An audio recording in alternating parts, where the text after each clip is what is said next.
What's going on, everyone? Welcome to Season Gaming Bitcast episode 353. It is a fine Sunday with fall approaching, although it doesn't feel like it here in Kansas City. But we are back, ready to talk some games. We can finally talk about a few of the games we've been playing, which is nice, including, of course, our cover story today, which is Borderlands 4 releasing. And we'll obviously be talking about Nintendo Direct and a few other things. But I am here with my guys, starting with the tie guy himself, Mr. Travis Northup. How we doing? Or what names were you called this week, my friend? Anything good? Oh, you can stay on these channels. Yeah, I sent you one of them, which was not a particularly, honestly, mostly offended by the lack of creativity. Like, they're really lazy people. Yeah, it's like if you want to tell me to kill myself, at least like I don't know, put some zhuzh in that. You know what I mean? That's all I ask, guys. I just ask for a little bit of effort, a little bit of care. No, I'm doing good, man. Nice to be here and excited to talk about game.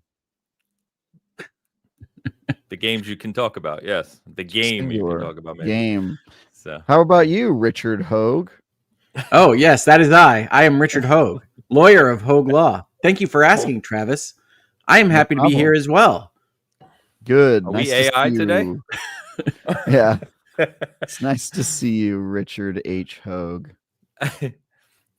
Nice to see you both. We're like speech text to speech from like 30 years ago. Yeah. Whatever that game is on the Nintendo Direct that sounded like that the whole time. Tamagotchi? Yeah. I was like, dude, this sounds like text to speech from 1990. Like, I want to tell you that game is very much look forward to in Hogue House.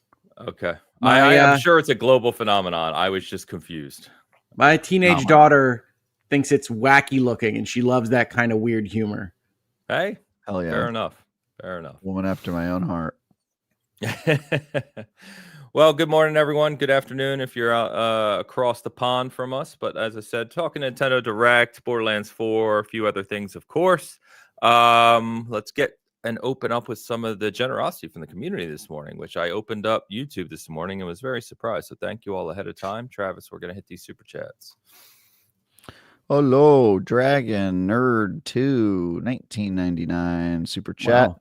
Borderlands? I thought we're all here to talk about Bubsy Inn Perfect Collection.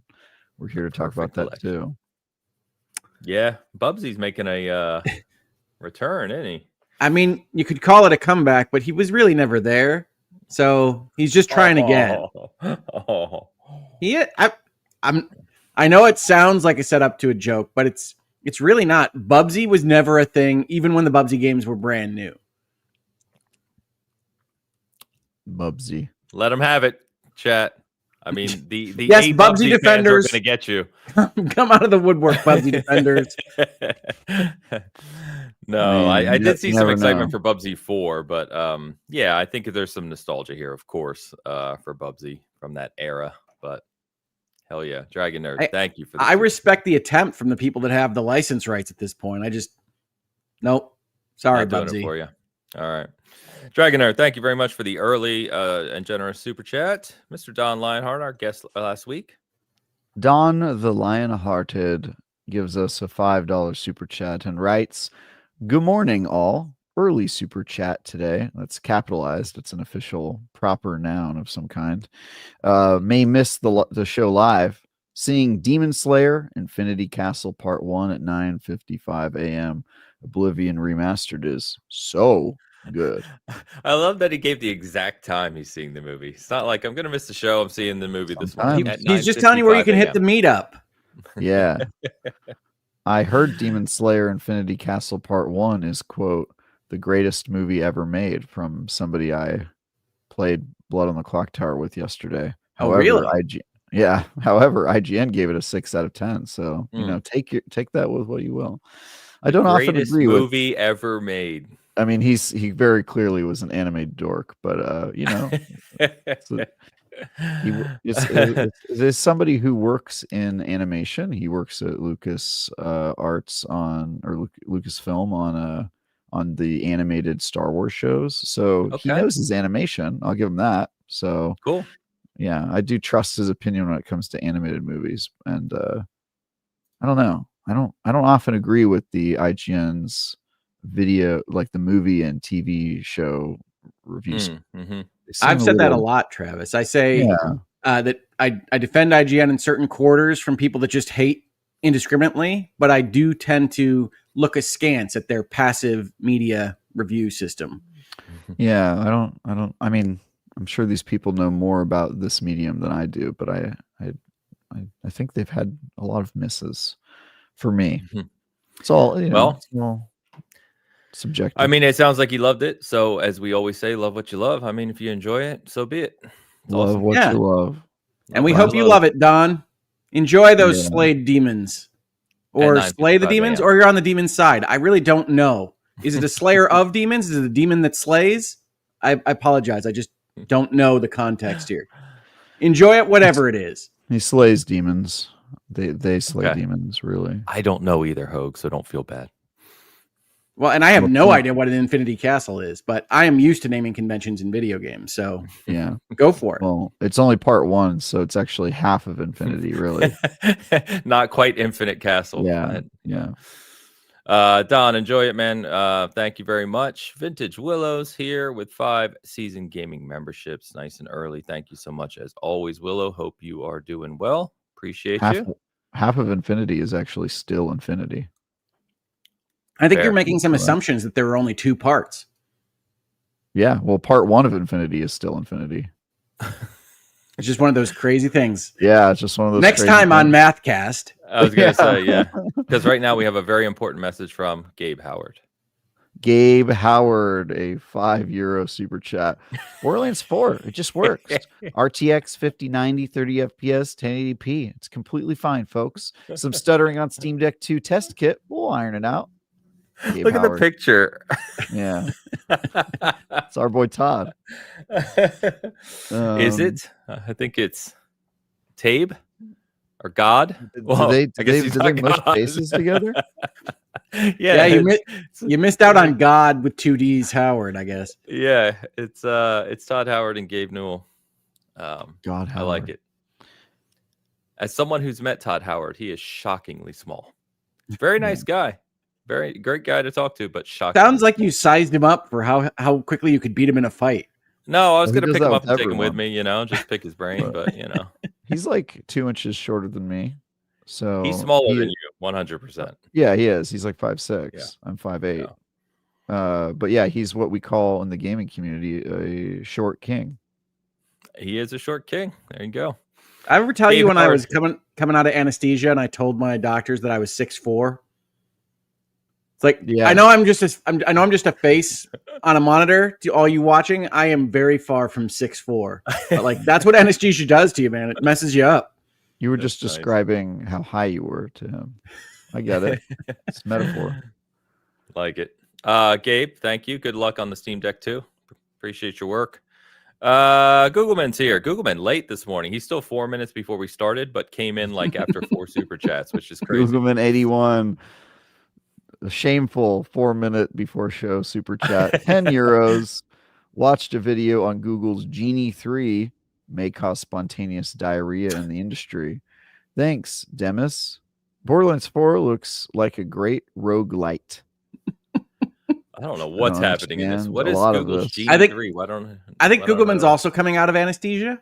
But Genie 3 is the interactive AI video creation software that Google's been working on. It's really interesting and impressive, but it does have swimmy visuals. So I think that's what's being referenced. Part of Google's DeepMind. The funny thing is, as you guys know, I work with Google on their AI, and I still didn't know what Genie was because that's just not the area that we work in. But that's interesting. Genie. Yeah, it's one of their video solutions. Okay. And like a genie, it will grant your wish, but only technically, and there will be a cursed element to it. It'll actually tell you that your wish is not acceptable by polite society, and say, "Please try again." Yeah. So I tried creating a model this week that just set people up for opportunities to shout D's nuts at them. And like, anytime somebody like asks for something, act like you're going to help them, but then just like lure them into a situation where you can say D's nuts. And the AI did not like that idea. and refused to participate. And I was like, this is why humanity is failing. We lost all joy, you know? The AI guardrails are a little strong, but yeah. You know what else is strong? These nuts. Walked right into that. Sure did. Sure did. Not coming back from that hook. Turn that into a short, Ains. Bitcast shorts. Just me owning. Just wrecked. Wrecked. Air horn. Wow. Google, man, thank you for the early super chat as always. Alex is here. Alex, the Slayer Giants. That's $1.99 super chat. Morning. When does Borderlands 4 get great? Not feeling it. He's been baiting with this since yesterday on the Discord. Cool. I don't know if it's sounds like a fun guy. Yeah, I told him because he said he was 6 hours in, Travis. I was like, 6 hours in Borderlands 4 is like you barely even like open the door. Like the game is gigantic. So I told him to keep playing. It is fantastic. Yeah. It's just huge. It is a huge game. So, but if you're not feeling it, you're not feeling it. Play something else. Go play some JRPG with, characters you've seen a million times. You'll love it. Have you beaten Kingdom Come Deliverance 2, Alex? Because that should be on your list of things to do. Absolutely, it should. We've told him this. And I have a house with a forge now. I'm pretty pumped about.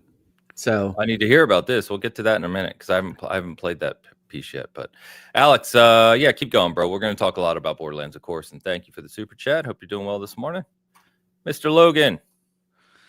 Captain Logan, $5 super chat. Halloween season is in full effect in the Keller house. Are you more into watching horror or playing horror? Yar. Watching because my wife doesn't play video games, so we watch horror all the time. Playing. Yeah. Horror movies are pretty bad most of the time. Playing horror games not are fun. 30 years ago. There's really good horror movies nowadays. Yeah, there's some pretty bad ones. Oh, there's still plenty of bad ones. No doubt. Very bad ones. I just don't feel that argument holds water. There's plenty of bad horror video games. That's true. That's also true. All right, but I'd rather play a bad horror video game, personally. We watched Companion yesterday, actually, which is a very interesting take. I wouldn't really call it horror, but it was a very well done but interesting movie. I liked it.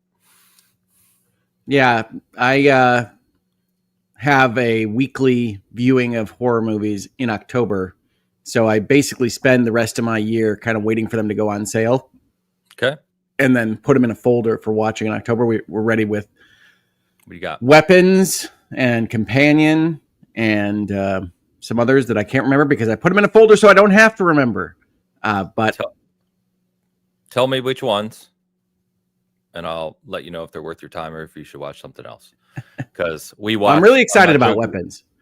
Me too. That's the one we haven't seen because we were in England when it released in the theater, and we just are now waiting for it on streaming. But pretty much everything else we've seen. We watch horror probably like 3-4 nights a week. And I actually quite liked the new Final Destination. I really did like that one.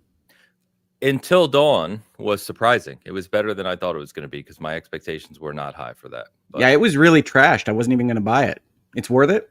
It's different. It's better than I thought it was going to be. It's very like early 2000s horror, if you like that, like, I don't know, that era of horror, if you will. We also watched a movie called Ash, which has Aaron Paul in it, and it's like a sci-fi horror. I tell everyone listening, don't watch it. Don't watch Ash. Well, I do have a recommendation. I watched a little indie movie earlier this year that I really liked at a summer camp called Marshmallow. And I don't want to tell you anything about it because it's all twists and turns, but it's at a summer camp. It's got an 80s vibe. Kind of that same Tangerine Dream soundtrack type feel. I thought you said you watched it at a summer camp, and I was like, dude, Hoag's life is crazy. This guy's going to summer camp. So I was camp counselor. No. Yeah. That would be really evil to watch this movie at a summer camp. Oh, that'd be pretty good. Yeah, yeah. If you had to go to a camp, what type of camp would you go to as an adult? I mean, as an adult, Michigan, the University of Michigan, has a kind of family summer camp that has professors go teach philosophy around the campfire and that kind of thing. That's what I would like to do eventually. Mine's racing. race. There's camp. a racing camp, like Race Wars. No, you can go to you can go to like 4 or 5 day events at tracks and drive with professional race car drivers and different cars and that type of thing. Sounds like Race Wars to me. For Fast and Furious, terribly named. Yes, that's what they modeled it after. Yeah. Wait a minute. Does Fast and Furious actually have an event that they called Race Wars? They do. Yeah. Which movie, to be fair to FNF, Yeah. to be fair to FNF, is accurate. I've been to plenty of Race Wars where it's basically hundreds of people go to a professional drag strip. I have to say, you look like you've been to a lot of Race Wars. You have a bracket of drag racing. So that is a real thing. I told you Fast and Furious 1 got a few things right. The rest of it's nonsense. I've seen Fast and Furious 1. I just didn't remember that that's what they called their event, I guess. What they call their event, bro.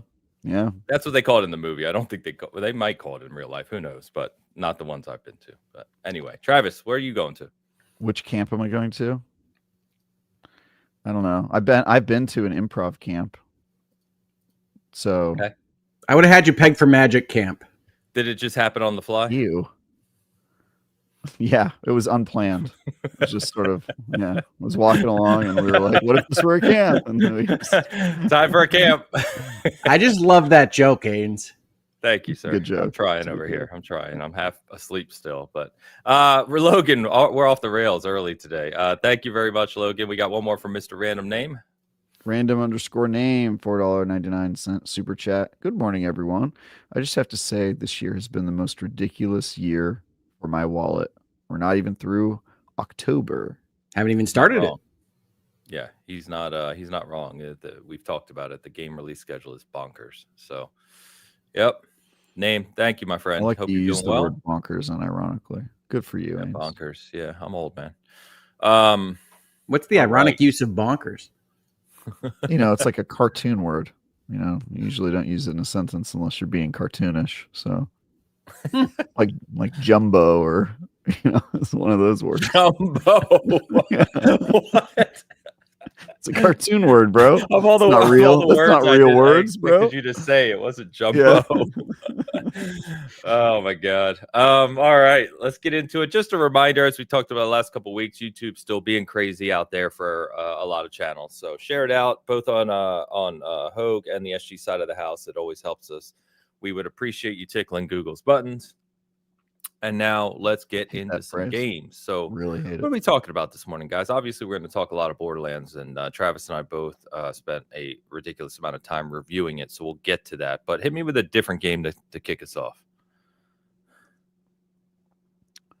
Cool. I'm going to leave it to Travis. I have to remember what the heck I've done with my life for the last week. What games have I played this week? I almost just said the one that you're reviewing that I can't say. I'm sorry. I'm playing a game for review. I'm like 40 hours, 50 hours into it, and I can't talk about it. So I've played a game I can't talk about this week, and that's basically it. Okay, because you're very cool content.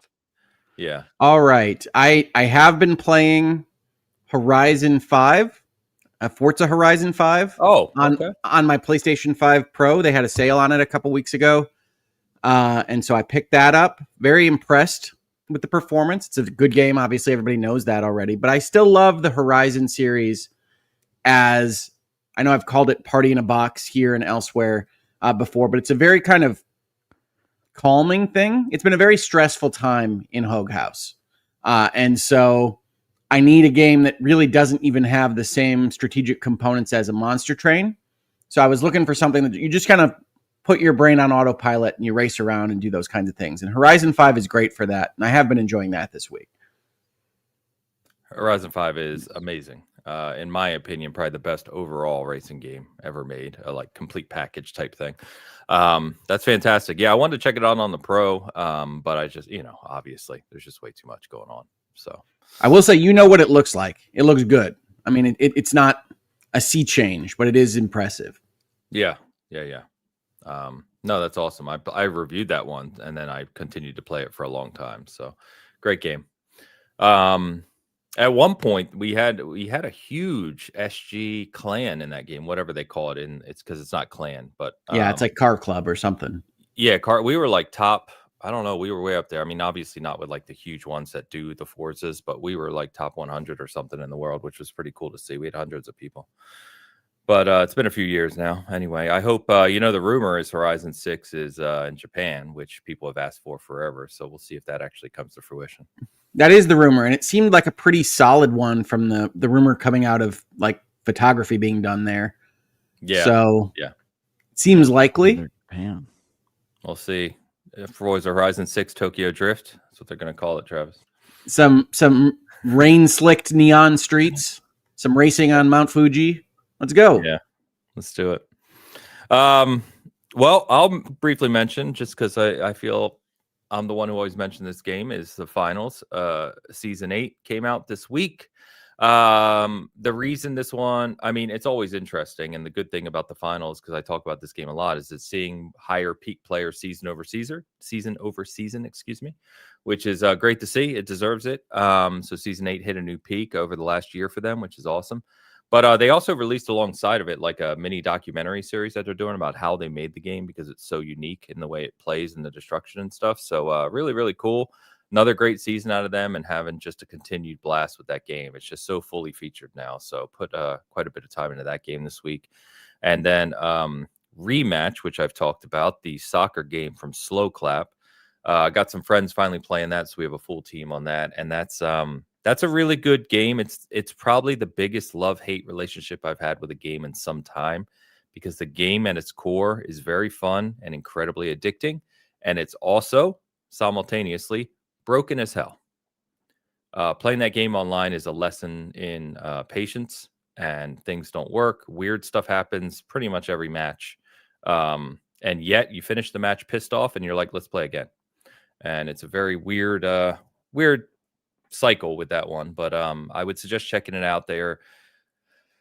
They launched with season 0 to get the game up and running and kind of get people into it. They've had a few updates. They have update 4 and season 1 launching next week. So if you haven't checked it out, it is on Game Pass, so you don't have to buy it if you're on Xbox. But you may want to check it out. There is fun to be had there. Yeah, it looks cool. I don't know if I could put up with multiplayer mayhem, but it does look cool. The only other thing I wanted to add about Horizon 5, as I can see his little grin up in the corner, is that because of the way the drive attires work, I have Tie Guy Travis as one of maybe a dozen people that are regularly appearing in my races, and he wins every freaking race. If I have to see his dumb little crown head at the end of another race while I play Horizon 5, I tell you, he's not even doing anything. It's not him. He's got this avatar that looks like a jerk, and he's just put a single crown on him. And it's like, it's the worst. I'm going to get you, Tie Guy.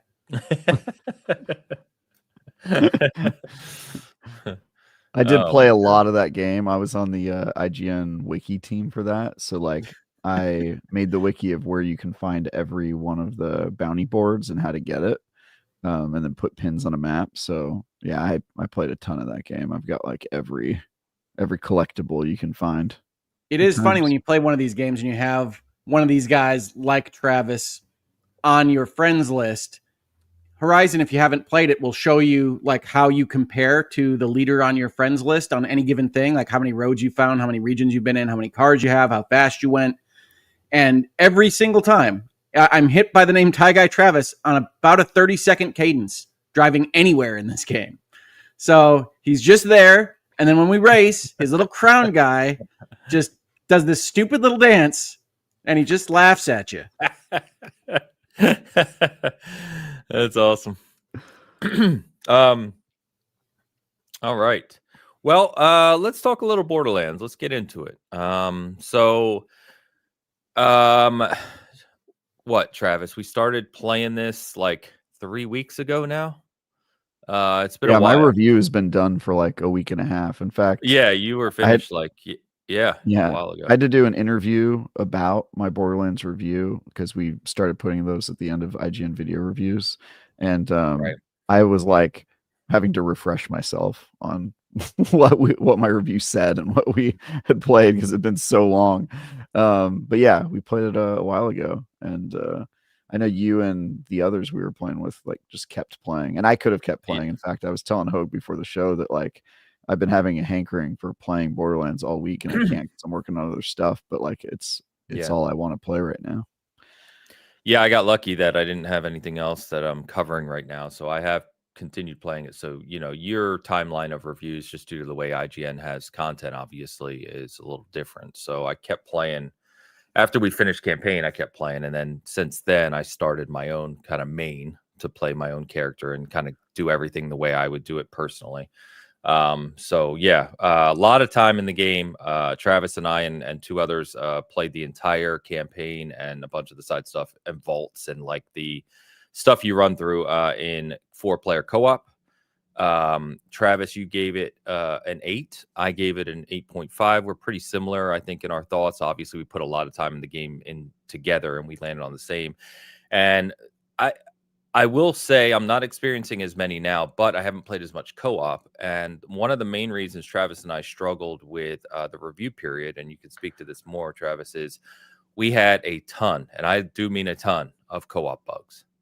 I mean, stuff wasn't unlocking. The map was different for all 4 of us, depending on what we were doing. So main mission progress would carry, but just playing co-op, we'd go and spend like hours and hours doing something, and then I would log in, and it was like I'd never been to that area on the map.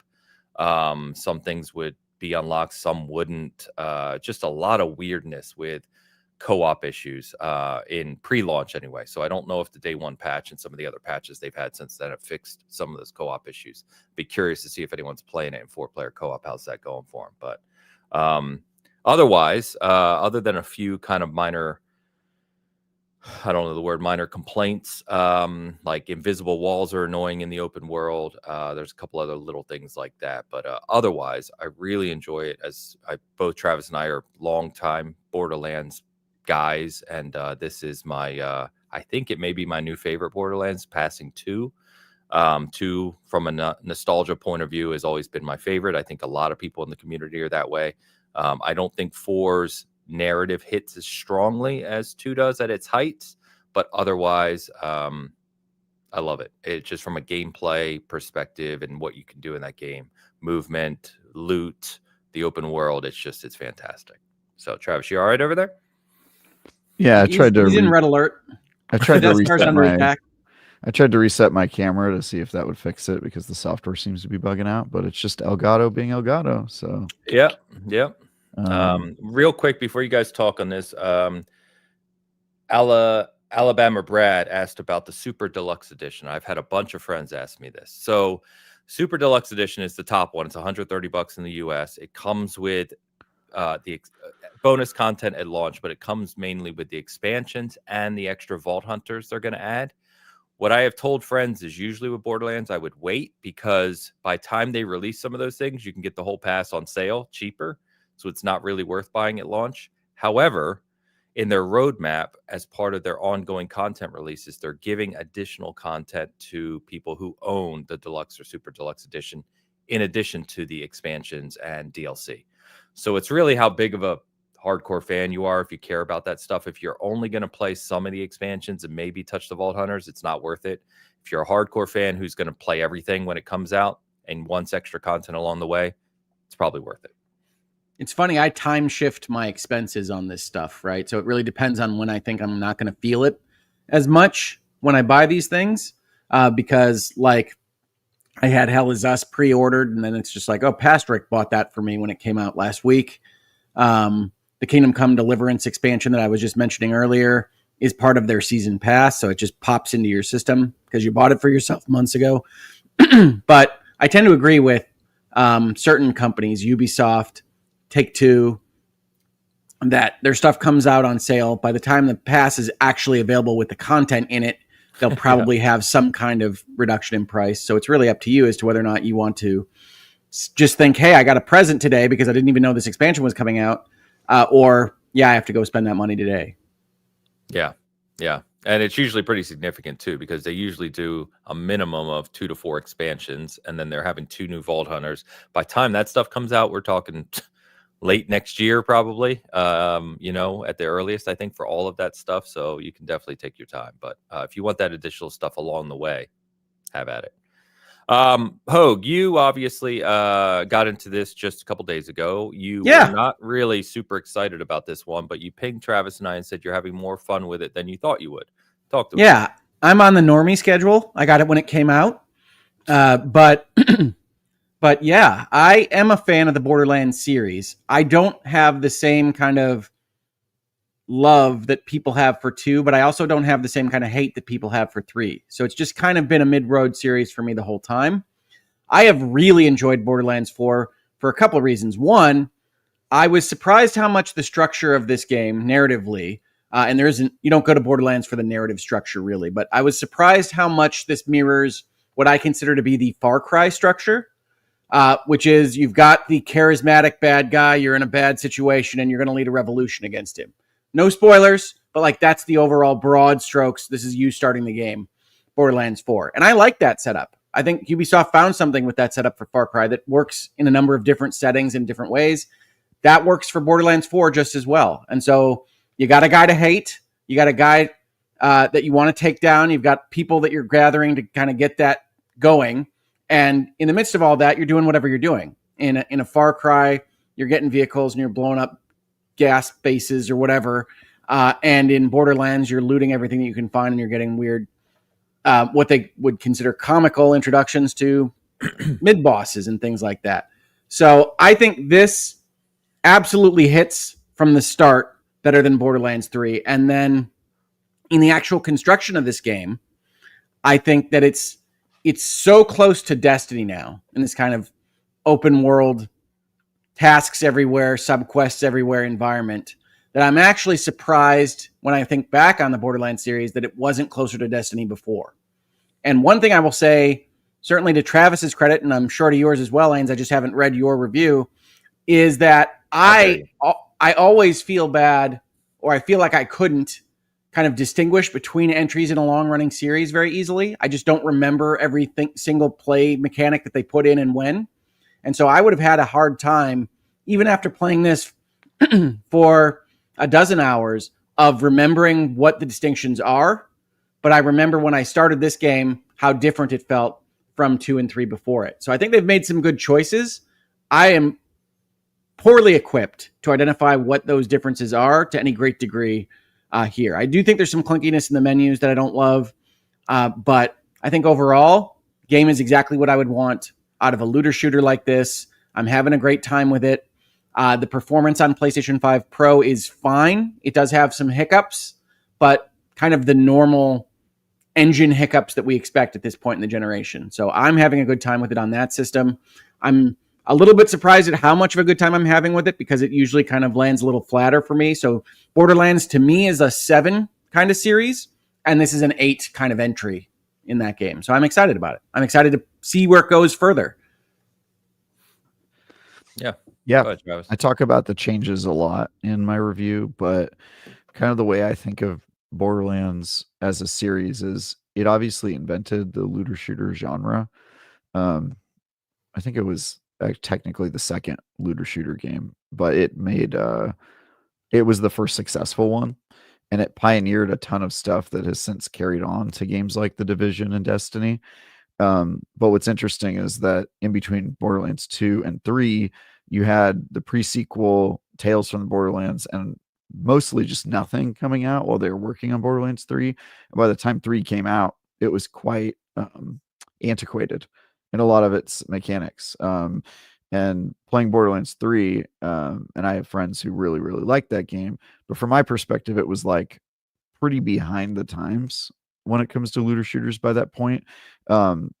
Whether it was like its movement options, which were improved in Borderlands 3, but nowhere near what they are in Borderlands 4, to like a lot of the live servicey stuff, to, just like basic like build crafting and that sort of stuff. It was pretty behind. And I think Borderlands 4 does a really cool thing where it catches it up in all of the ways that it kind of has to. Especially when it comes to like movement and for example, the ability to summon a vehicle wherever you are rather than having to go to a catch a ride station. That alone is like an enormous improvement. But then it refuses to change stuff in certain categories to make it feel like it's still Borderlands. And I think they they make some smart kind of choices on what they're going to like completely uproot and what they're going to keep. For example, one of the things they refuse to uproot is the fact that Borderlands 4 is not a live service game. And I mean, that's pretty clear in its design, and just it has like the closest it gets is to when you get into the end game. It has like weekly activities, but it's not doing season passes. It's not trying to be the game that you log into every single day to like catch up on what's going on. And I think that probably is a good choice considering how the Borderlands community tends to engage with this game. But then other things like the fact that they do have weeklies in the end game and modifiers, and they're very clearly set up for people who want to grind for loot, I think is I think the whole cosmetic setup they have reminds me of Destiny, with like the being specifically associated with the achievements and the kind of I think that's all I wanted to say actually on that. So I'm going to back up. Quests and stuff. Challenges, yes. That all those things go together, and you get the screen of the different cosmetics you can put on the people. But yeah, it is nice to play a game like this that so easily could have a battle pass. You could see how it could fit in if they had wanted it to, and just not. So it does feel almost generous. You're like, oh, I can go and earn all these cosmetics. That's cool. And it's like, it shouldn't really feel generous. Like that's the way we used to do things, but it does. Yeah, you're right. Yeah, and the roadmap, I talk about in the review too. The roadmap for this is really strong, right? They're definitely focusing on the core, what I would call the core Borderlands community, and pulling the new people in along the way. So to Travis's point, the open world aspect, the fluidity of the movement, the shooting, all of those things kind of pull in players who either haven't played a Borderlands or like what they just expect from this type of game in 2025. But Gearbox is also doing a very good job of focusing on the core Borderlands community, the hardcore guys like me, my stepson, the people I know that play religiously, of like what they're doing. They've already talked about their roadmap, right? Like there's new legendaries coming. There's raid bosses coming back like Terramorphous and stuff from 2. There's Pearlescent rarity coming in the first quarter of 2026. So all these things that the people who are going to play this game for years and grind are looking forward to are either already partially there at launch. They do a pretty good job at launch, honestly, with Endgame, or they're going to be expanding it. And I think that's just great. They've done a really good job with this game. I'm very, very pleased with it. And as we were talking before the show, we, wrapped up reviews over a week ago, and I started my main character, and I've been playing it nonstop just for myself now, in my own personal way. So a lot of time, I'm already over 100 hours. The guys we've reviewed with are both over 100 hours.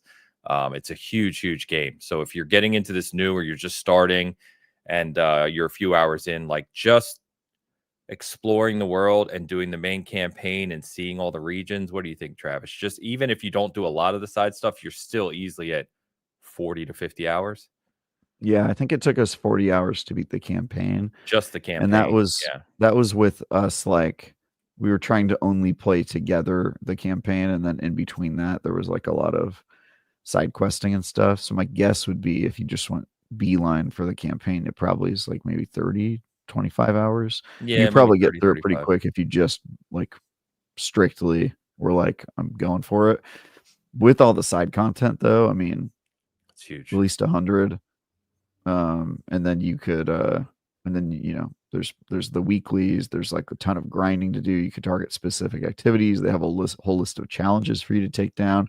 And then there's the end game grind, which is about increasingly entering higher world tiers by completing challenges, beating specific bosses, and that sort of stuff.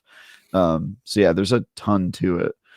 And I will say, I mean, I rarely review a game and then just keep thinking about how I want to go back and play more of that game, because usually you review a game, you sort of play it to death. And Borderlands 4 is one of those that I'm just like, I want to play more. Like, yeah, very addicting. It feels like we're not getting a lot of these kind of high-end first-person shooter experiences. Like you're in the Call of Duty bucket or you're not for this, and it's nice. It's nice to play something like this. I am personally happy to be off of Pandora. I don't have any problem with Pandora, but it's nice to see something new. Yeah, and so that feels good. I do think that pulling back on what I will term internet comedy was a wise choice. Yes, it was. For 4. It's working better for me. And I'm excited about seeing what's next, which is really what I'm looking for in a game that has exploration like this one does. So I'm going to be playing it for a good long while. Awesome.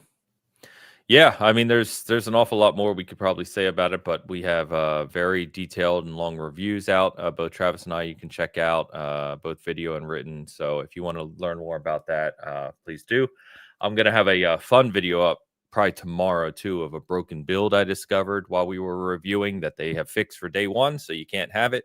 But I just stumbled upon it with Harlow, and it was quite hilarious. So, yeah. Which one is Harlow? The Malawan scientist with the bubble generator thing. Okay. So, yeah, there was a calculation on one of her skills that was supposed to give you like a bonus, but it was compounding endlessly in the mathematical calculation.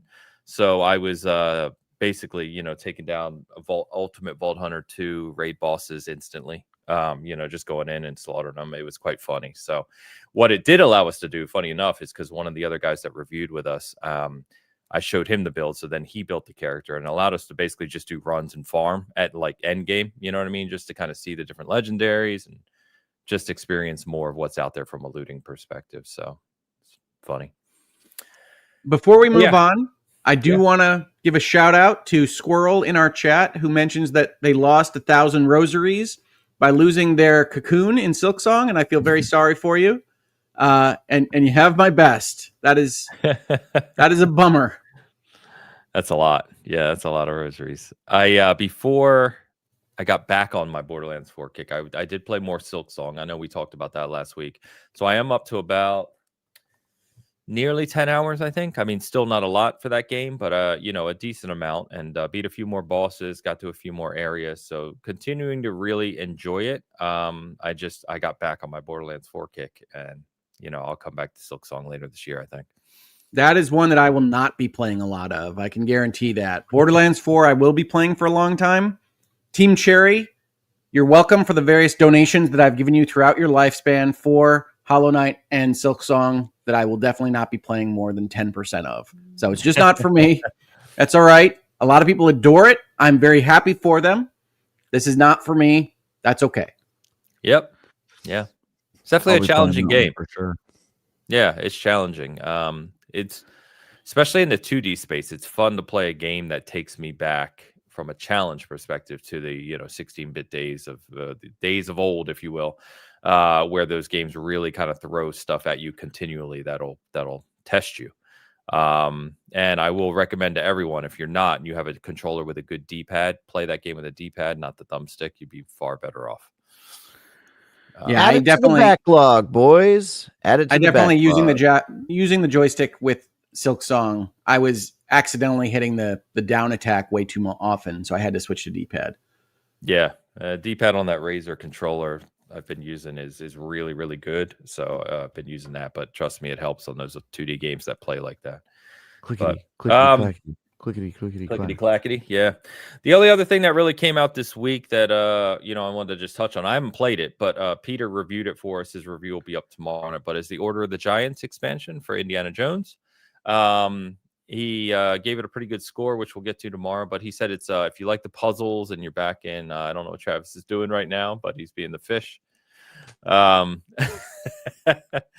it's out, supposed to be pretty good. I think it reviewed in maybe the mid 7s to low 8s, something like that. But sounds like it's a lot of fun and getting back into the puzzles and just playing more of that story. So I'm looking forward to getting back into that for sure. All right. Anything else you guys want to mention in the gaming front? Hogue, you got a note for us this morning? I do have one Hogue note. There is a turn-based RPG. I have no idea how many people made this game. I can't tell you anything about the creation process that I've been playing that I've been enjoying quite a lot, called 8-Bit Adventures 2. I have no idea where 8-Bit Adventures 1 is. It's not on any of the things that I buy games on. But this particular game is a love letter to like 8-bit era Final Fantasy. We see more of those in love letter form to 16-bit because that indies can do that now. But this is realistically 8-bit. entire character fills one square of pixel graphics. And the conceit of this game is basically that these characters are actually in an 8-bit game and either don't realize it or kind of realize it, but it has the world-spanning adventure that I enjoy so much. And like so many of the games I recommend, I got it on sale on my Switch. I have no idea whether that sale is still going on, but it is a good time. It is a worthwhile game. Check it out if you're interested in playing Final Fantasy like it was originally played in like 1988. Wow. Okay. All right. Cool. No. Yeah. Shout out to our regular Nissa Hauer for reminding me I didn't do Tides picks, guys. How the hell did I forget Tides picks? You wanted to get to Borderlands 4 as fast as possible. Are we going to be psychos? Yes, are we going to be vault hunters? We are not Borderlands themed. It's probably good that we segue into our Nintendo Direct conversation because not only are we something themed with Metroid, but it is horrifying. I'm just going to tell you ahead of time. So here we go. Horrify us. Dragon. Oh, Jesus Christ. So do we need to tell Tide that Samus is a lady? Or should we just be thankful that the AI didn't try to make us look like Samus? Yes. And also, Hogue, I only just noticed, is your chest like Samus's visor? Like maybe it looks like her head is on your chest for some reason, which is odd. Tie Guy still has the tie over the armor, which I appreciate. That's how he would do it. That tie is way too short, though. It doesn't even go past my bust. I mean, that's just not. The AI doesn't know how you would treat a tie on your bust, Travis. Well, it should. Because it goes down to my navel and no further. I mean, that's what you're supposed to do. Also, you guys, Ains, you and I look like not us. Like that's not our faces at all. No, like, I look really odd. They kind of look like TV actors cast to portray us. Where like it's you know what we actually look like. It's like, oh, it's not really them, but it's like it's their general vibe, kind of close enough. I don't like it's an odd one. Hogue just looks like regular happy, ready to go Hogue. Just in a piece of power armor. Yeah, with the visor on the front. Also, Logan says, Travis reminds me of what Mega Man would look like if he worked for a Fortune 500. Oh my God. Yeah, this is an interesting one, Tide. But thank you for the Metroid Samus. And yes, Samus is female. Spoilers for 1986 or whenever that was. Why am I so pale? My God. These are questions you got to ask yourself. This is not the AI's fault, Travis. Yeah. Well, I have to say, your photo in that one, Hogue, like it just looks like the world's worst Photoshop job. It's like your head is just cropped out of some other photo. And have you ever played with the AI? Sometimes the AI just delivers that kind of bad Photoshop look. Yeah. Anyway, let's jump over to it. So we've got Nintendo's Direct. That was this week, a long Nintendo Direct. And I don't know about. Let me ask you guys out of this gate. So I'm sure you watched it. How do you feel about this Nintendo Direct? Like it, love it, hate it? What? I gave it a B. A B. Okay. But I did like it. Because I was watching it with a few other guys just chatting, and like there's some announcements here I like, but overall I was just like, this isn't doing much for me at all. But then again, I realize I'm not generally the target audience for a lot of this stuff, so that's fine. But it seemed that people, at least anecdotally on my timeline, really liked it. So there we are. Travis, did you get time to check it out? Yeah. Okay. Yeah, I watched it out of one eye. Yeah, it had some cool stuff. I still think, I mean, Metroid 4 coming out this year is cool. It was a lot of like announcements where I was sort of like, okay, I'll wait until I see more of that. I don't know. The announcements in general don't do a ton for me. Like just watching the trailer and the opening stuff, it's like, okay. Yeah. Call me when it's time to do previews or whatever, because I have no idea if it's going to be good or not. But yeah. Gotcha. Well, we talked ahead of time of like picking out a few things that you really liked. I think, Metroid's a very big one. So Metroid Prime 4 coming out December 4th. I want to ask your guys' opinion on this, because when they this trailer for Metroid, I thought was terrible. And I'm very excited for the game. But I thought this look of it was like horrendous. I don't know who cut this. But one of my good buddies who goes back, he's seasoned like me. We go back to the original Metroid on NES. The first thing he said to me was, the last thing I want to see when they show Metroid Prime 4 is Samus on a motorbike riding across open space. That's not what I want out of Prime. And obviously, I'm sure it'll play like the other Metroid Primes and have the environments and everything else you do in that game. But I just thought this trailer didn't interest me at all. Yeah, I tend to excuse me. I tend to agree. Now I have seen the actual gameplay from, I think, a very early level during the Treehouse when Nintendo had their Switch 2 Direct. So I have seen it look very much like a Metroid Prime game, and I'm excited to play that. I am also deeply disinterested in the motorcycle antics of Samus on a deserted planet landscape. But I think realistically, that trailer was about putting a release date on the game. And I don't know how much thought was actually given to actually showing off the game. It was all about putting that number at the end. I think that's a mistake. You miss an opportunity to sell your game. But I mean, I think this was just after they also announced that like Sakurai was going to get another 45 minutes to talk about Kirby Air Riders. So Nintendo is doing weird stuff.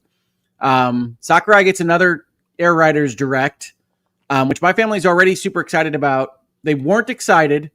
They watched the first Direct. They became excited. They don't need any more selling. It's a Kirby racing game. Come on now. But he's going to get another Direct. So they announced that. This particular game, I think, slid. I don't think that December 4th date was the original. You could see it from the other things that got announced at the same time, when the amiibos come out, that kind of thing. And Nintendo always does that silently, so you don't notice as much. But I'm happy they're going to get this game out this year. I have no doubt that it's being held back in part by the fact that they announced it for the Switch, and it's a Switch game. Part of the problem I think Nintendo has with this Direct, and honestly their rollout here, is just how many things are Switch games with maybe a Switch 2 enhancement or two, right? And they've tried to kind of straddle this line and sell you $20 upgrades to the various games that they're doing this for. But like, I don't know who was sitting back and saying, I desperately need a Switch 2 upgrade for Mario Wonder, right? Like, probably the last Nintendo game I can think of that I wanted to make sure got onto my Switch 2. Like, you can play it right now and it's fine. But that's their biggest problem that I see. And Metroid Prime 4, I think, is one of their last big, this is going to be on Switch and Switch 2 games, until they announce a dozen more Switch games next year, and I can take this all back. But that's one of the reasons why I think it's not terribly impressive looking. I think it does look better when you just see the Switch 2 version, as we saw during the Switch 2 Direct. But yeah, I was deeply unimpressed by this trailer, but I am excited about the prospect of playing Metroid. Yeah, Alex brings up a good point in the chat here, which I think is what my other buddies talked about too, is like, I always fear Metroidvania, or Metroid, in this case, we don't need to use Metroidvania for Metroid, but becoming bigger than it needs to be. So like the idea of just racing around open spaces or this kind of stuff just seems weird to me. It's not what I think of with Metroid, but I do have full confidence the game's going to be great. I mean, they haven't really missed with these too much, so we'll see. But the biggest reason I have confidence in this project is because they canceled it once. Like, if you don't care about your output, if you don't care about the quality you're putting on the name of your series, you figure out a way to roll with the first attempt that you made to make this game at all. Instead, they canceled it, cost them what appears to be 3 or 4 years, and a lot of money. So that at least indicates to me, from 30,000 feet, that you care about what quality you're putting this game out under. And so that leads me to believe that it's going to be higher quality than it otherwise would have been. But we'll see. I don't anticipate that the motorcycle action is actually going to be a big part of this game. I think it was a, look at this cool thing we also have in here. Yeah, I think like with a lot of trailers, you like open with the new interesting thing you're not expecting to see out of the game. And then that was motorcycle. And then you pop over and it's just like, yeah, I mean, they added a motorcycle. That's just their move, dude. They added it to Breath of the Wild, too. You just add a motorcycle to it. Yeah, add a motorcycle to it. We don't know that it wasn't added to Wonder. That's true. And then after they show that part, then they get to like the more traditional shooting stuff. And look, Metroid Prime has never been a good shooter. It's a Metroidvania game with a first person perspective, and there is shooting. So I don't think the bar is particularly high on that one, but we'll see. I mean, I think this game is going to be good. Nintendo seems to find ways to be creative and interesting, and so when I see trailers like this, I just sort of go, okay. They do find ways to be creative and interesting. Yeah. That was really what I thought when I saw that Virtual Boy trailer. Virtual Boy. Revenge of Labo, Virtual Boy edition. Dude, I posted on social of just like, look, I know there's a whole generation out there that doesn't remember the Virtual Boy. It came out 30 years ago, which means you probably have to be about 40 or more to really understand the chaos that was the Virtual Boy. The Virtual Boy was a piece of garbage. It was terrible, top to bottom. Terrible. Well, my daughters love games. I've talked about them a lot here. They have a DS. They play the 3DS as well. They have a history with older systems. My daughter, who's watching this with me when the direct is happening, says, I didn't know that was a thing. I didn't know that existed. Exactly. It's like, yeah, no, it doesn't have any imprint at all. I mean, somebody needs to tell Nintendo, and honestly, a lot of other creators, that nostalgia doesn't just mean old. There has to be some kind of baseline level of love in the past to go and attach to. And so maybe they're just trying to redeem it. Look, second time's the charm. Look, go for it, Nintendo. $100 for a piece of plastic you have to put your Switch in to play on a device that came out 30 years ago, or play games, emulated as if you were playing on a device that came out 30 years ago, that in Nintendo's prime sold, well, they're probably in their prime now, but you know what I mean, at that era of Nintendo, sold less than 1 million units all time. I mean, is a disastrous thing. I can't believe being weird. Keep being weird, Nintendo. But yes, this is insane. You are maniacs. Seriously, I couldn't believe it. I was like, I thought it was a joke. I'm like, are they pranking us in the middle of their direct? Like, so I don't know. People are gonna buy that. They're gonna plug it in. They're gonna play Mario Tennis and or whatever the couple games on that thing are that look horrific, and they're going to be like, what the hell is this? And they're going to go back to playing Switch and Switch 2 games. Or it'll be it's super bizarre. And when that it's not going to be amazing, Travis. It's just not. Know.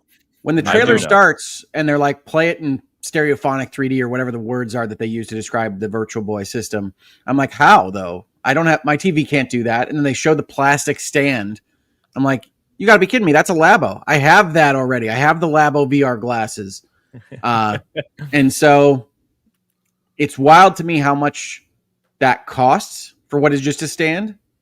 And it's obvious that that's all kind of just engineering and shipping, because the cardboard version is a quarter of the price, and also that works with a cardboard version. So I'm never going to tell Nintendo to change on this stuff. Keep being crazy, but this one's not going to work out for you.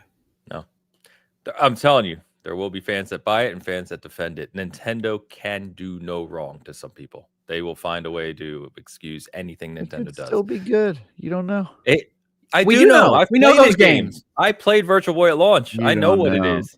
Who knows? Trust me. What I've played it. Planned. Yeah. Well, who knows what they have planned? It'd still be good. No, it's not. Anyway, let's get to the better stuff of the direct. Give peace a chance, Ains. Let's get to the better stuff. Yeah. What do you got? What was your favorite game from the show? Tell me. Okay, so my favorite announcement of the show was Dragon Quest VII Remake, because that's out of freaking nowhere. What? It is out of nowhere. They just plucked Dragon Quest VII out of the sky. That's one of my favorite versions of the Dragon Quest formula. And not only did they pluck it out of the sky, it's not HD. It's not HD 2D. It's this weird kind of diorama puppets graphics that reminds me most of Neo Fantasia. And I am super excited to play this game, even more so having read the interviews after the direct where they say, hey, we know that this game was known for being too long, right? It was a 90-hour RPG when that wasn't normal. It didn't have good pacing. It had good ideas, but you had to kind of slog through the slowness of the story. And we're streamlining the whole thing as part of this remake project. This is what I want out of remakes, right? I'm looking at you, Final Fantasy VII. But Dragon Quest VII is an excellent game. People should be excited about this. It is one of the best RPGs of all time, and it is being remade with what looks to be a great deal of care. And nobody had leaked or even hinted that this thing existed before the direct. So This is the announcement where I sit up and go, yes, let's do it, Square Enix. I believe in you. Also, Maniacs is a company. Yeah. Cool. Travis, you got one? You got a game where that I really where I sat forward and said yes was maniacally, might I add, was the Pokemon game where you play a Ditto that looks like a human and has vine arms and spews water out of their mouth like a weirdo. Those arms are horrifying. And it is a cozy game, so check. Yep. It is a Pokemon game, so check. It has a premise that I would describe as Lovecraftian, check. And hell yeah, I'm all the way down for this one. It's weird, me, sir. It's interesting, it's new. I'm down. You reviewed Tales from the Shire. Clearly, you don't know anything about cozy games. I was told that by people who. Yeah, have you ever played a cozy game before, Travis? I've never played them before, so that's true. The things I know Travis doesn't play are cozy games and dating games. Yeah, never ever. Anyway, so I've never played one, but I would like this to be my first. I want that human-shaped Ditto to be my first. What's funny to me, Travis, on this is I saw online people saying it looks like Animal Crossing. To me, it looks like Dragon Quest Builders. It doesn't look like Animal Crossing much at all. It kind of looks like Viva Pinata to me. Because it's like you have a little plot. We only saw like one little square that they were in, and they were like collecting Pokemon in the way that you collect pinatas in Viva Pinata. I like the way you said that. And I think it kind of reminds me of that sort of game. But anyway, I don't know what it is, but it's a goofy ass premise, and I hella want to play that game. So that was without question my favorite game of the show. Good. Awesome. Yeah. No, I thought that was a really cool announcement too. That was one of the three that I wanted to talk about. Noise. I don't know if I have a favorite one. I do like that we got the Fatal Frame 2 remake, going back to horror, right? We did get a new look at Resident Evil Requiem, which was awesome. It's also cool to see that coming to the Switch too, which I and every other Resident Evil. Yeah, which is very cool. I would say maybe for me, because I'm one of those guys who has played very little. Shame incoming. I'll be prepared for your shame, or for my shame. I've played only a little bit of Mario Galaxy 1 and 2. Because I was not a Wii guy. I didn't really like the Wii. And so I own them. I literally have them sitting over there, but I just haven't really played them like I normally would, the mainline Mario games. So the fact that 1 and 2, as much as they resell their games and drives me crazy as Nintendo does, but the fact that you can get both on the Switch 2 with an update is something I'm looking forward to. I'll probably go back and play those finally. Yeah, I mean, I think it's good. This is one of those areas where I think Nintendo gets rightly criticized for cost structure and artificial controls on like availability of things. Like everybody that bought the Mario 3D collection when it was available for however many months it was has Mario Galaxy 1, but they don't have Mario Galaxy 2 notably.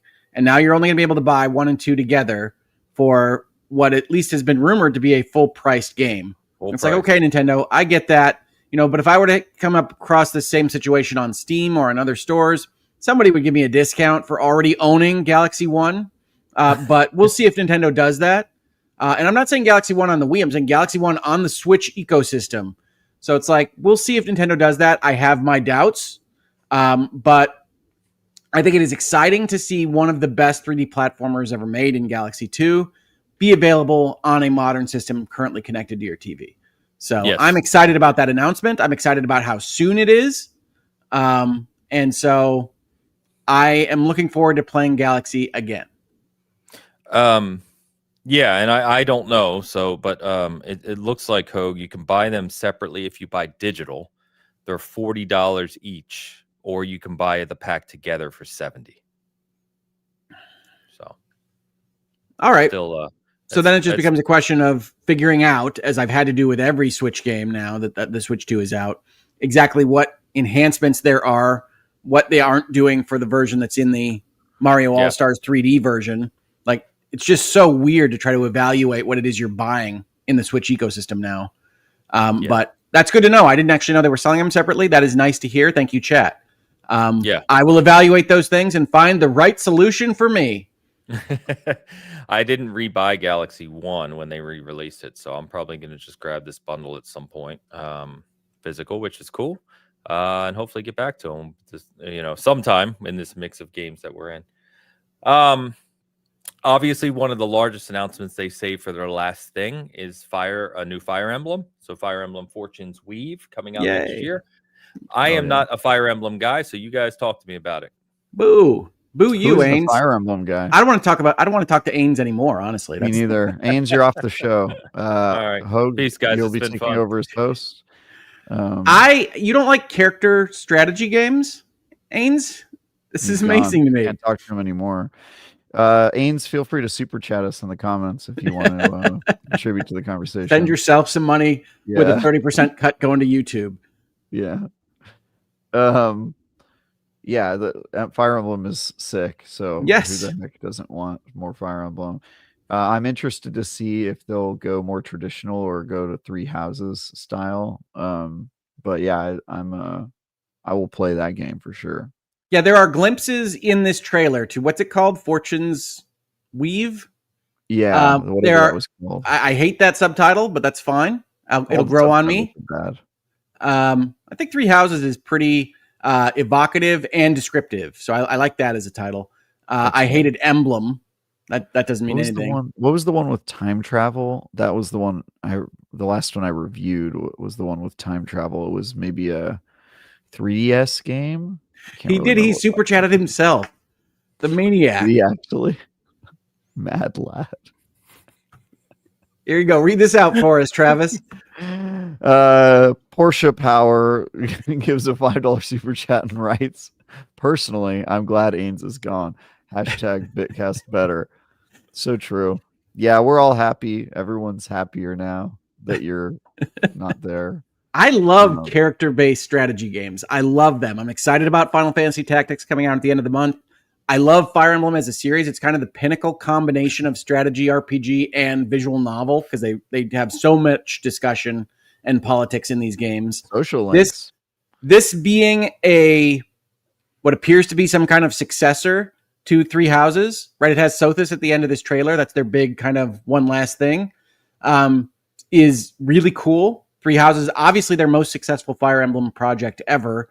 So it's not a big surprise that they're keeping up with that. We got a glimpse of kind of a character running through an overworld kind of scenario or a living world RPG kind of scenario. So there does appear to be some Three Houses DNA in there. It doesn't appear to just be Emblem.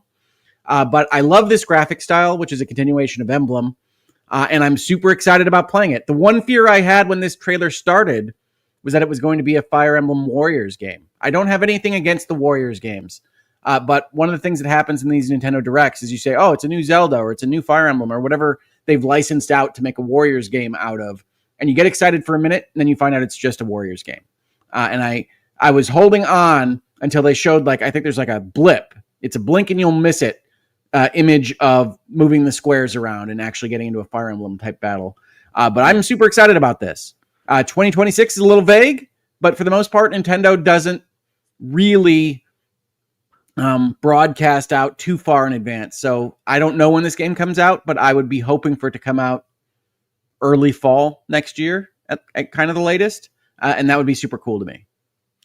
Feels like it'll be one of their bigger releases for next year, no doubt, right? So yeah, I could see that early fall timeline for sure.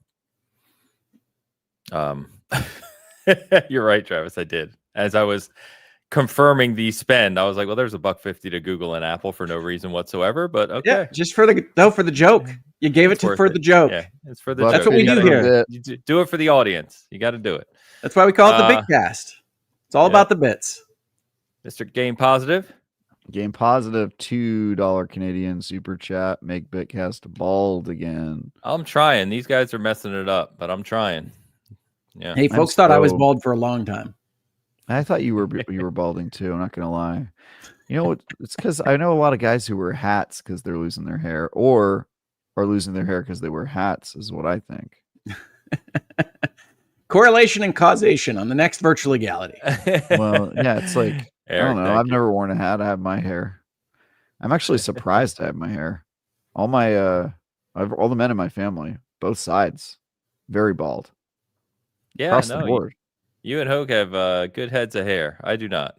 I love Fire Emblem. I would like to. I love Fire Emblem. I would actually like to call out a second Hoag's Notes, if you all will permit me up there on the top row. Hold on 1 second. Hold on 1 second, Hoag. Only because we got a super chat related to Fire Emblem that I want to call out. He just came in. $10 super chat. I was hoping to hear some Fire Emblem slander, but now I guess it will never happen. You know what they say? Can't review Nintendo games if you don't love them. I think Nintendo gets weird. Games. Nintendo gets weird from time to time. I don't adore them like everybody does, but I do love my Switch 2, and I do love a lot of Nintendo products. That's just honest. Yeah. I think fans should review things. I don't think it's wrong for reviewing Nintendo games if you love them, because oftentimes fans are more critical. They know more about the games and what they want and that sort of thing. They also tend to have a lot of overlap with what the community wants. The Borderlands being a perfect example. Exactly. I'm a huge Borderlands fan, reviewed that game. I feel like I was a pretty good choice for it. That said, the question is, are you the type of fan who can be objective about it, or not objective in your own beliefs, not objective? I always just ask for transparency, right? Travis, you do a good job at the start of your reviews. I think almost every time, maybe every time, pretty much, where you basically establish your bona fides at the top or your lack thereof. Say, I don't have a history with this series, or I've played all these and I love this part, but I don't love this part. I just want to know like what I'm looking at when I'm reading something. So if you give me that transparency, I know to discount that you just love everything about this series and always have when you tell me that it's just the best thing since sliced bread. So yeah, it's fine to be one way or the other. You can come in and review and say, I hate all Nintendo games, but they put me on Mario. And I say, all right, so I know how to slant that 4 out of 10. I understand where you're coming from. But Metacritic, OpenCritic, that whole kind of ecosystem confuses that a little bit because everybody just reads them as aggregates now. And I don't think that's healthy, but it is what it is. Yeah. Machine, thank you. Good friend here, our regular. Thank you for the super chat. All right, Hoke, hit us with the notes you wanted to go on to. Yeah, there was a game I wanted to mention that I haven't played a ton of, but is from a tiny indie series that I really like, that reminds me a lot of Fire Emblem, or going back further from Fire Emblem, the Shining Force series, if you played those back in the day. And that is a little indie game that just came out. I think it released on the same day as Silk Song, so you can judge them on that if you want. Called Dark Deity 2, which is the sequel to Dark Deity, but it is a character-based strategy role-playing game. It is, if you can believe it. It is a character-based strategy role-playing game that really does remind of Fire Emblem or Shining Force, and it's got a lot of cool things going on in it. So if you can't wait for Fire Emblem Fortune Favors the Bold or whatever it is, I do recommend Dark Deity. I think it's a $20 game, Dark Deity 2, and give it a try. They've done a lot of cool things with it. I wish I had had the time to play it more to give you more insight as to those cool things, but it's doing some stuff with randomizers and the order that you collect characters and things that you don't see in the Fire Emblem series that I quite like, that add replayability to a series like this. Okay. Awesome. Let's see. Let's do that. So on the Direct, a few more things to call out. We got the tease for the Mario Galaxy movie, right? April of 2026 is what they said. So springtime Mario movie, not too far away, really. I can give the Hogue girls immediate reaction to it being called Mario Galaxy, which was, does that mean Rosalina's going to be in it? To which I said, I think it has to mean Rosalina's in it. Yeah. And they got very excited about that. Okay.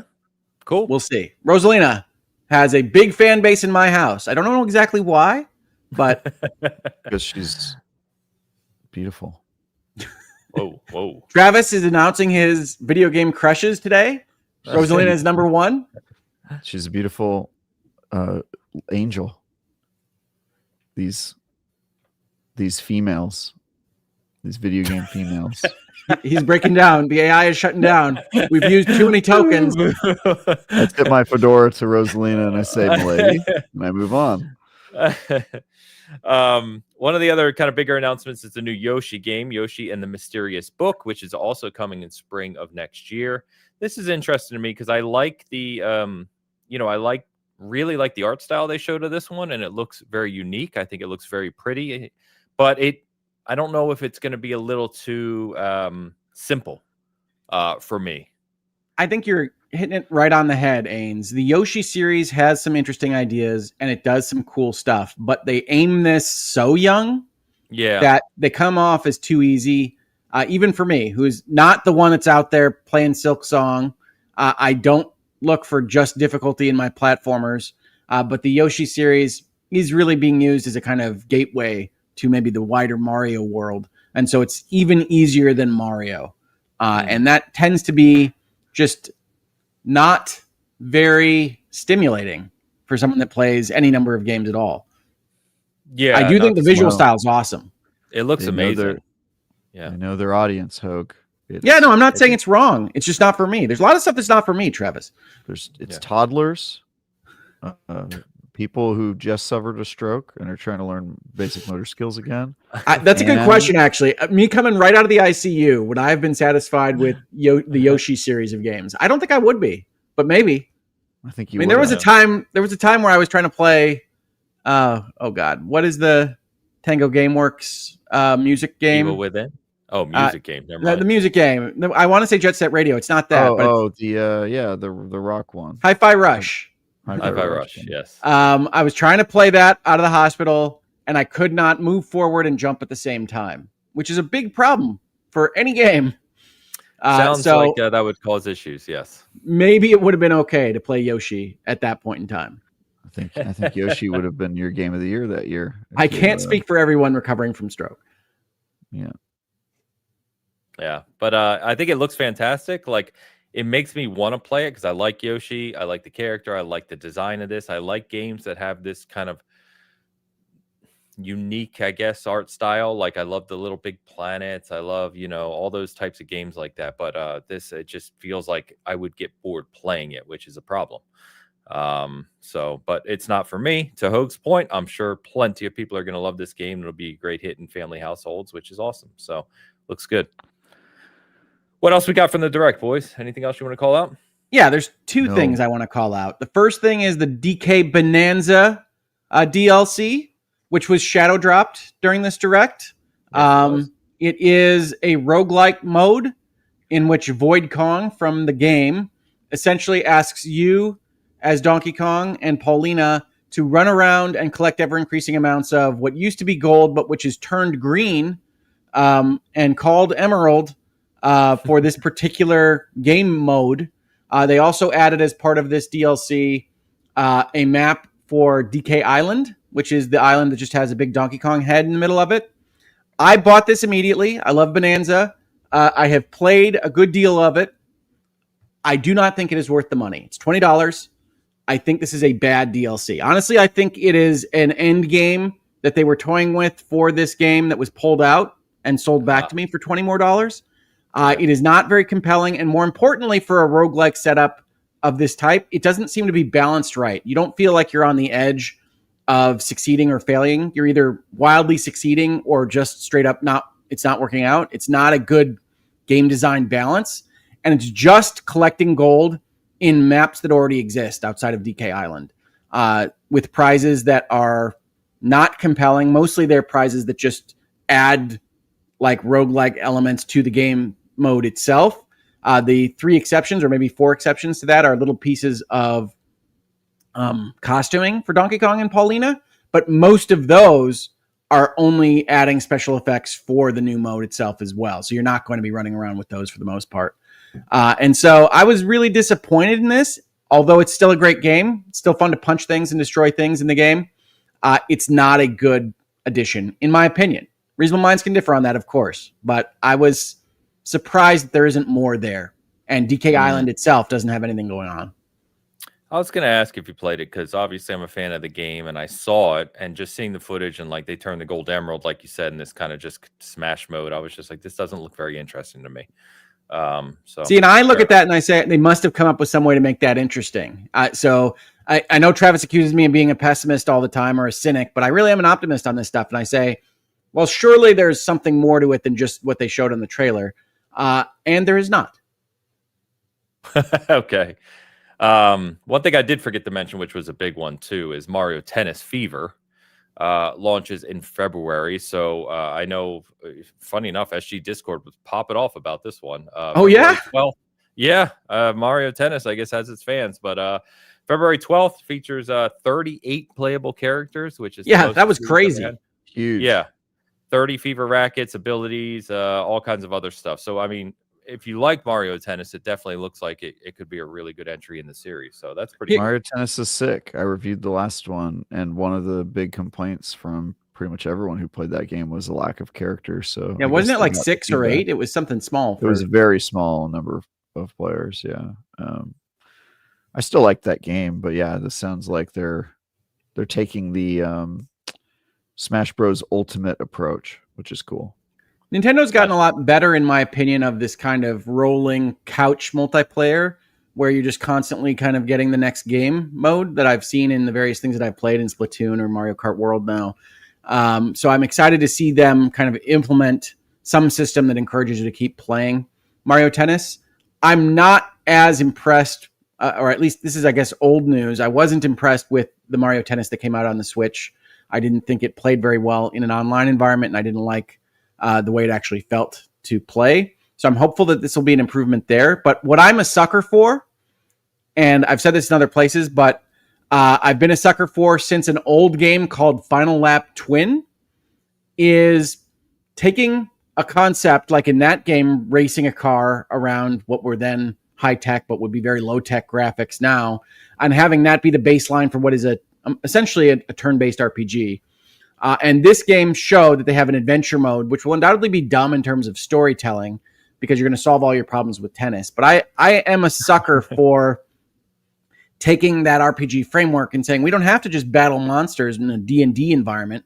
We can race cars, or we can play tennis, or we can putt golf balls or whatever. So I like that. And that pops up from time to time in these kinds of entries. It does. Yeah. I'm excited about that. So that's going to be fun. That's the reason I will be getting this game, Nintendo. If you're keeping track at home, if you want to make sure Hogue buys your game, I don't know why you care, but thank you. Please keep making this dumb stuff in your games because it does get me in the door. Cool. But yeah, I'm otherwise not compelled by Mario Tennis and hitting the tennis ball into pinball bumpers or whatever else they showed in this game. Come on. Yeah, I think Nintendo's been doing a good job with multiplayer games, and Mario Party, Mario Kart, Splatoon have all shown that I like the way they kind of set up their infrastructure. So I'm hopeful that they do the same with tennis. What was the other game you wanted to mention, Hogue? Oh yeah, my biggest imminent announcement. So my biggest game of the Direct was Dragon Quest VII, but that's next February, I think, which is still pretty close, but it's a while. My biggest imminent announcement was Hades 2 got a release date, y'all. Yes. Hades 2 is exciting. And not only is it a release date, it's like 2 weeks away. And it went up immediately for pre-order. September of 2025 is going to feature the release of Silksong and Hades 2. It is Indie Month in 2025. And I am super excited about that release. That is just top of the chain. How much of it have you played? I have played 0 minutes of Hades 2. I bought the early access edition for my daughter. She didn't want to play it. I don't really like early access. So I wait for 1.0 on almost everything. But Hades 2 was barely early access. There was a ton of content, and I believe you. Extremely polished. Yeah, I believe that. I just don't like that process. I bought Baldur's Gate 3 early access. I played through Act 1. I just don't like the kind of watching it all come together. It's just not what I enjoy. So I'm excited about playing that game. Hades 1 is excellent. I've heard that kind of talk about the early access to Hades 2. Mm-hmm. So seeing it in 1.0 on my Switch 2 is going to be exciting. It's going to be a big day.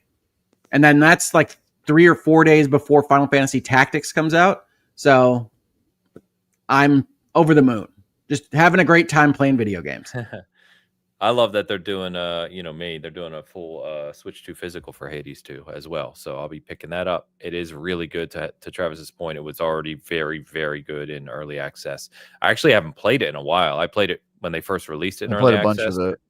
Yeah, but I haven't played it recently. 15 hours, and then I was like, I need to stop myself because I want to play the full thing. So and that's where I get with early access, which is like I don't know what's going to change, but I want to save this for it being done. Yeah. No, So I'll be picking that one up too. Now the end of my September is Hades 2. It is Trails in the Sky, which we talked about last week. Mm-hmm. It is Final Fantasy Tactics, Ivalice Chronicles. I mean, I am living high on the hog in video game land. And those are all going to be games that probably sell like less than 1 million or whatever. But they're making me very happy. Are you doing Silent Hill F? I will probably be skipping Silent Hill F. Okay. If I go into horror land in October, it'll probably be with Chronos. Okay. Yeah, I've got Chronos coming as well. So I've got Chronos and Silent Hill F. Man, a lot of games. Also September 25. Yeah, that's less than 2 weeks away, which I thought it was October for some reason in my head. And then I'm like, oh my God. Because it's a horror game. Yeah. Yeah. For some reason. Yeah. I wonder why I thought that. Anyway, that's Nintendo Direct. If there's something we didn't talk about that you really enjoyed from the show, leave us a comment. But overall, yeah, a lot of good stuff coming on the Switch and Switch 2. And in combination to Hoag's point of everything else releasing, it is continues to be just a wild time for gamers. So, oh yeah, no, you can't afford this year. Nobody can afford this year. Hoag, you mentioned prior to us going live about wanting to touch on briefly, at least just highlight the fact that it's a thing. About this Nintendo patent. Can you talk to us briefly about that? Yeah, it went around the news earlier this week that Nintendo had registered for and been granted in the U.S. patent system a patent for the summoning of what they call a sub-character in the patent. And there's a lot of legalese in patent language where you have to try to describe to a patent examiner what's happening, and they don't play video games, and so it's always a bit of a communication issue. But a sub-character that you bring into the field of play while you're playing a game, and that sub-character attacks things for you. So it's essentially a summoning patent. And there are a bunch of things that happen within the patent that don't necessarily make it apply to all of the panoply of things that you hear people be worried about it on YouTube and whatnot. But it does represent another situation where the U.S. Patent Office, and the U.S. is not alone on this, seems to be a step behind in understanding what should be patented and what shouldn't be. For those that don't have a familiarity with the patent system, what it means or how the law works here is you're only supposed to get patent protection for an actual new invention, something that is novel, that does not come from what we call prior art, and that could not be assumed by a person acting in the trade that you're trying to protect from, a natural evolution of what already exists. And so there's a lot of people that are upset about it. I gave some quotes to some outlets. I think the only one that has run it so far is Eurogamer, so you can check that out. In that article, you'll see my quotes there. But I think there are reasons to question patent offices around the world and how they are interacting with video games and prior art. I don't think this necessarily means Nintendo's going to go off and sue Final Fantasy summons or anything like that. But it does create this chilling effect for anybody, particularly indies that don't have the same resource cache as the big publishers, from going and making things when there's all these muddy patents out there that somebody could potentially sue you over. Because by the time you're being sued by Nintendo, whether or not you have a good defense probably doesn't matter to your checkbook or your bottom line. You're already in a lot of trouble. So there's a lot to talk about there. I'm going to be appearing on Punching Up on Last Stand Media later this week. I think that's going to be the subject that I'm talking about. They invited me on. I can't imagine why, if it's not for that. But if you're interested in this topic, you can check out the Eurogamer article. I think IGN also talked to some lawyers, which wasn't me, because they don't like me anymore, Travis. What's the deal? But that's okay. They've done an article on it as well. I think there are reasonable takes out there that suggest that this is a broad problem for video games. I've said in this and other places quite often that the law is pretty bad about being up to speed on what technology is doing. You don't want to see that out of your patent office, which deals only in technology, but it's still the case where you've got a process where a government body has a specific examiner and they can only get filings from one side. They have to examine for prior art themselves, and they aren't playing all the video games that ever existed in history to evaluate these things. So I don't think it's the apocalypse. I don't think it's the end of all things, but it does suck, and the people that are out there saying it sucks, they're basically right. Okay.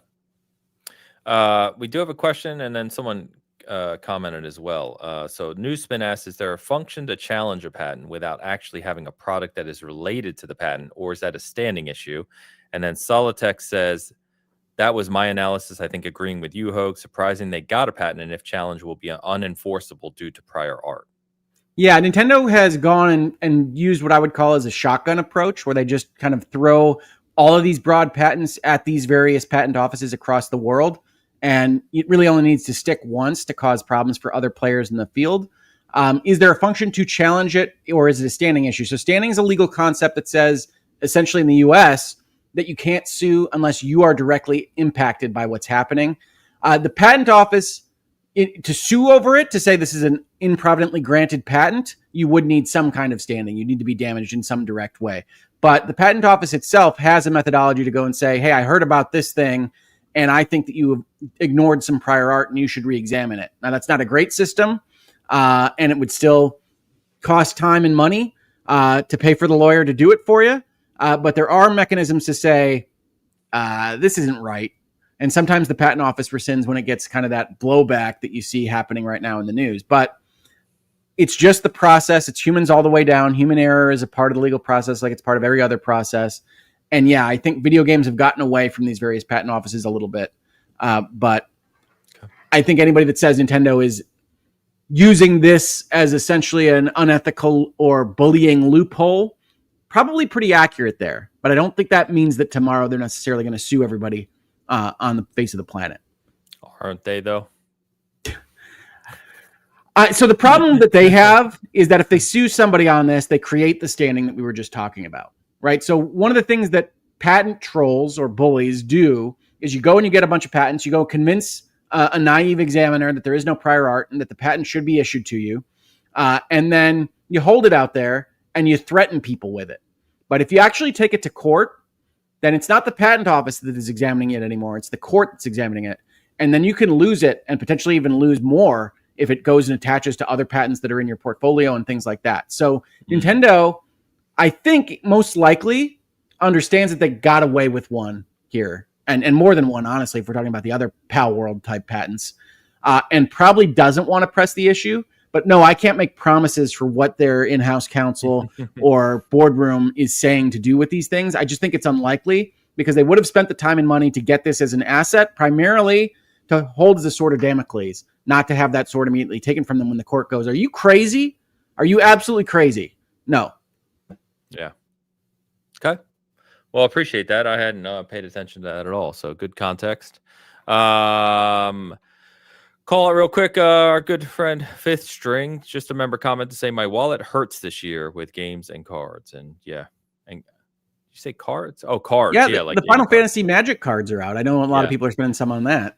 Yeah, I think he might be referencing the Spider-Man set that was recently revealed and are probably going to be extremely expensive. Not that I play Magic the Gathering. Yeah, no doubt, Fish String. Good to see you, my friend.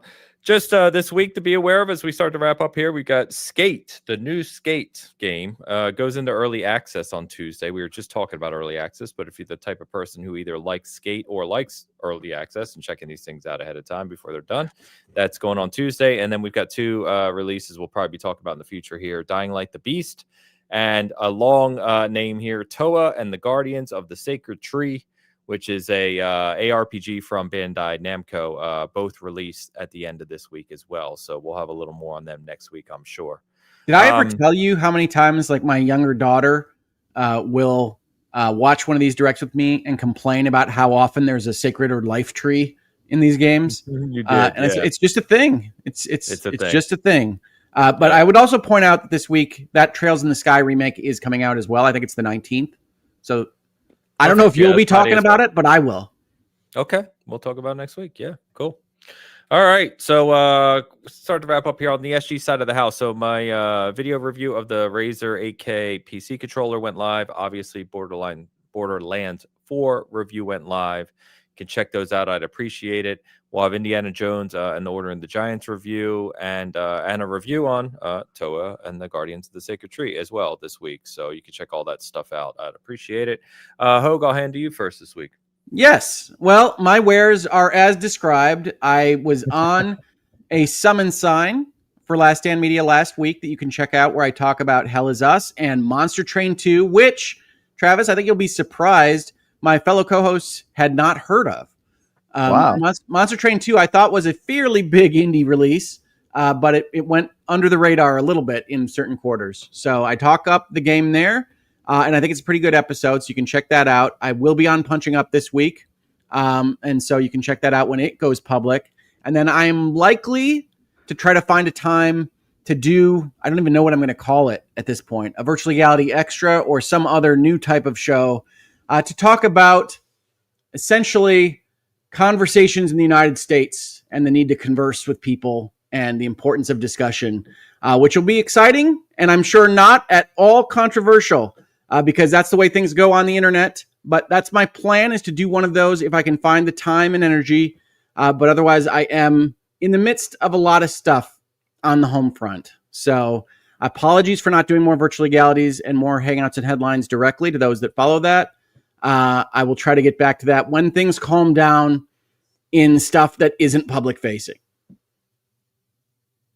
Fair enough. Travis, show me your wares. My wares are Borderlands 4 review, and then I've got some cool stuff coming up this week. I'm going to be appearing on Podcast Beyond with Max Scoville and Brian Altano this week for some Borderlands chat. And then I'm going to have a review this week that I can't talk about yet. And then some cool previews as well that I think the preview I'm doing tomorrow, the embargo lifts like the next day. So I will have plenty of content to feed y'all this week, and I'll be able to talk about it all on our next show. On the next episode of Dragon Ball Z. I was going to say, we've been waiting like 4 weeks for Travis to be able to talk about his stuff. Yeah, no. At least you got stuff early. Yeah, and I can talk about Borderlands today. It's just finally, finally. It's been a while. Very good. So we'll go ahead and close out. I do want to shout out before, though, Ash Axiom, who is one of our regulars and always generous with both sides of the house, came in late here and gifted a Season Gaming membership and a Hogue Law membership, which is awesome. So, Ash, thank you very much. Good to see you. Hope you're doing well and appreciate it as always. Thank you. All right. Well, as we have said, it is a tremendous time for games. Lots of things to talk about. Chat. A lot of fun today. Thank you very much for hanging out with us. Thank you for the generosity. As always, enjoy your week of gaming, and we will see you next Sunday. Until then, Paddington says bye. And, go Lions. We'll see you next time. There you go. Until then, peace.